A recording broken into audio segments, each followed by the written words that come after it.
one, those are back towards the hill, just turn the corner north, looking for the second, it is in front of that.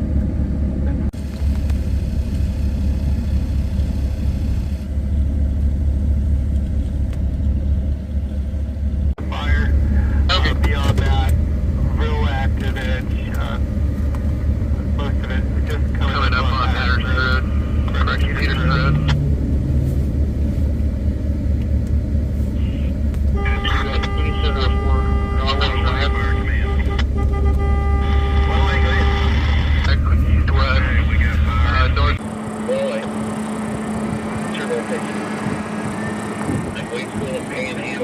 Just jump the road right now.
Structure 3 might just be outbuildings, good clearance, and I believe both of those places the fire's still fairly active. Close to the end of Pearson, or the T where T's in, and it's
So we're here just north of Wichita Falls, almost to Burt Burnett.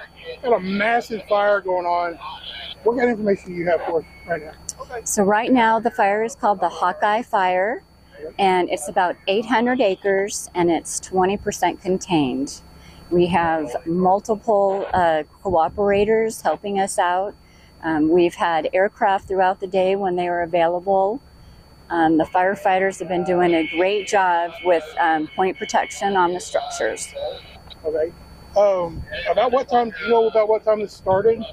Yeah, it started about 12:10, and there were structures threatened, and there are still structures threatened, about 20 of them. And there was a mandatory and is still in effect for Peterson Road mandatory evacuations. Okay. Have y'all done any kind of like a heads up? I know if we keep going due north, it's right along the outer city limits of Burt Burnett. Obviously, it's going away from Wichita Falls. Have y'all done anything priority or evacuation alertness kind of for Burt Burnett right now? No, I have not heard that we have done that. And actually, we just got an alert that there's going to be a storm coming through, and we're going to have a major wind shift. So instead of the winds coming from the south, they're going to be coming from the northwest. So it's actually going to be shifting it a little bit back into the fire, which should hopefully help us. Okay. And we've got helicopters right now. Can you tell us what kind of aircraft? I know with this area, y'all had several fires in the area today and across the state. Has that made it a little bit harder for resources to get here? Yeah, so as everyone knows, we're in preparedness level 4, which means locally and across the state, we are getting multiple fires every day. So we do have resources staged all along the state, but it absolutely does make it more difficult. We do prioritize the fires. Tell us about how big of a difference this wind made compared to a normal day when it's just maybe 5 to 10 mile an hour. We had 25 mile an hour gusts today. Talk about how big of a difference that makes. Well, that's a good question, because absolutely it made a huge difference when normally just ahead of the fire in the north, we had a nice pasture with very short, dry grass. Normally that would slow the fire behavior down, and it just went right through it. Okay. And you did mention there were structures threatened, like the one behind us.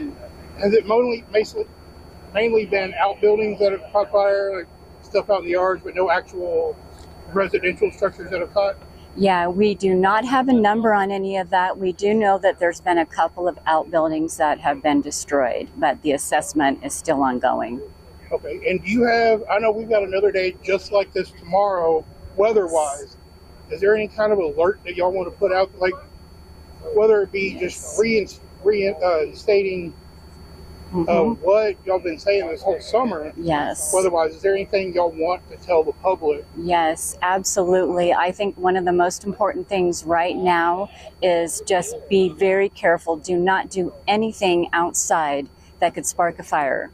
Equipment, campfire, fireworks, welding, watch your chain dragging from a vehicle. There are so many things right now because we're in such a critical fire danger that could start a fire much easier. And I know everybody talks about be careful when you're working outside. If you don't have to, don't. For those people that do have to, whether it be building fence lines or working out in the pipeline or just mowing their yard, chip a rock, start a fire. We saw that in Southeast Dallas last year. Yes. What kind of stuff do you suggest they have to prepare for something like that, other than just a water bottle or a garden hose? Right. Well, if they absolutely have to do it, which we don't recommend if they don't have to, have a bucket, at least a bucket of water, or if you have even a means for a neighbor that maybe has water, a water truck, some type of small system, and definitely a shovel, mainly a bucket and shovel.